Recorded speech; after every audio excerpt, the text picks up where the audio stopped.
Oh, hello! Welcome to Miss Windsor's Delectables, bringing food history alive and theatre to your table. So whilst you're here, fancy a munch or two on my rum-soaked Christmas pudding? Oh, I say, how could you refuse?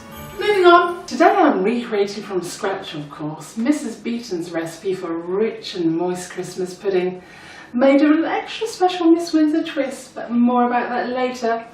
I'll be following her recipe from my 1906 edition of Mrs Beeton's Book of Household Management. What a stonker of a book, don't you think? She'll even teach you how to wash your hair with egg yolk. How pleasant! Just the thought of this pudding evokes fond memories of Christmas past. I recall feeling stuffed like a turkey whilst wearing one of those silly paper hats. And I also remember Grandmother Josie emerging from the kitchen one of those traditional stodgy, round-shaped puddings, bursting at the seams with dried fruit, beef suet and spices. It smelled absolutely divine. Although, as a child, I wasn't too enamoured with the taste and texture of Christmas pudding.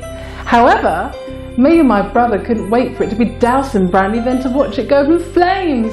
It was always the perfect ending to Christmas dinner, and it still is today. Oh, rightio, darlings. Now all eyes on my mixing bowl. Mrs Beeton's recipe makes one large Christmas pudding or two medium ones, and it consists of the following.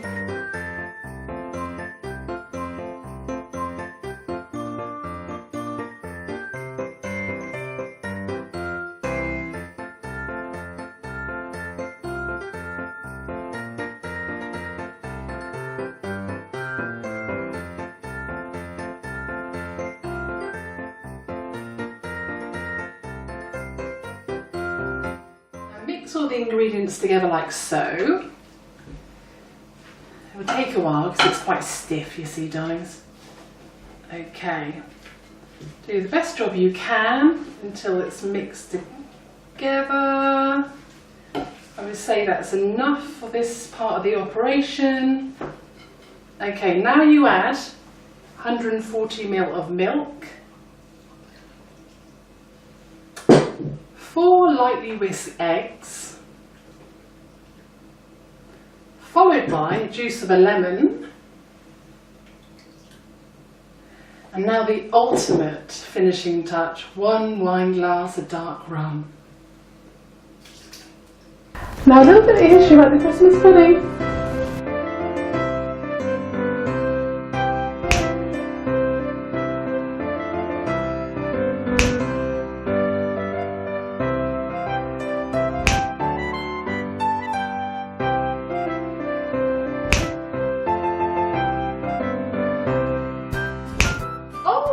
And a little drop for me.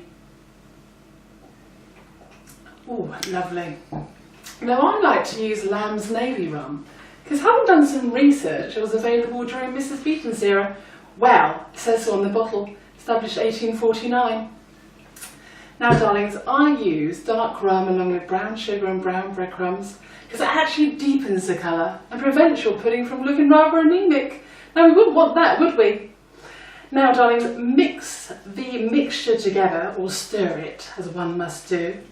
Go on darlings, give it some welly. Due to the Victorian, yet religious tradition, one should make their Christmas pudding on the last Sunday before Advent begins, on Stir Up Sunday. And this year it lands on the 26th of November.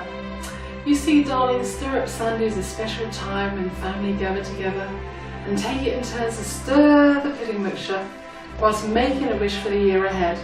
Traditionally, charms are added such as silver coins that represent wealth. In fact, as a child, Grandmother Josie once found a threepenny bit inside of her Christmas pudding. So in memory of my grandmother, I'm going to make a wish for the year ahead, using this 3p coin, which is a threepenny bit, which I found inside of her house after she sadly passed away. So darlings, this definitely is an extra special Christmas pudding. Okay darlings, I'm going to show you how to steam your homemade Christmas pudding. Be warned though, you need to set aside 3 to 4 hours for this. First off, prepare your equipage. Well, grease your pudding basin like so. Then 3/4 fill with the mixture. Then Prepare your pudding basin for steaming. Should look something like this. More details on the website.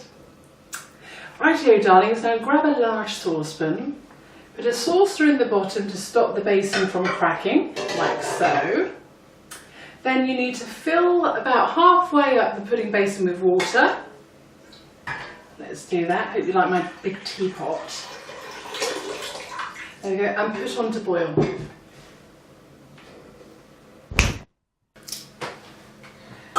Okay darlings, now place your covered pudding basin in the boiling water, like so. Cover tightly with a lid. Now make sure you regularly top up the water, my dears, and you don't want it to boil dry.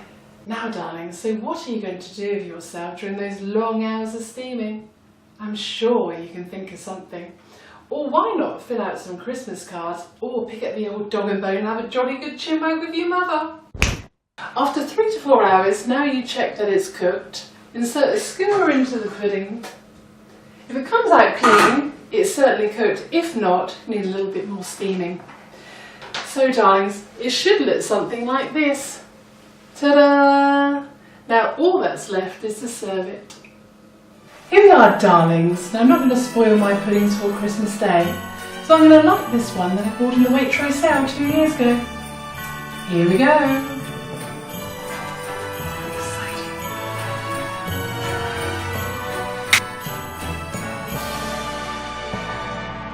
Have a jolly good Christmas and cheerio for now.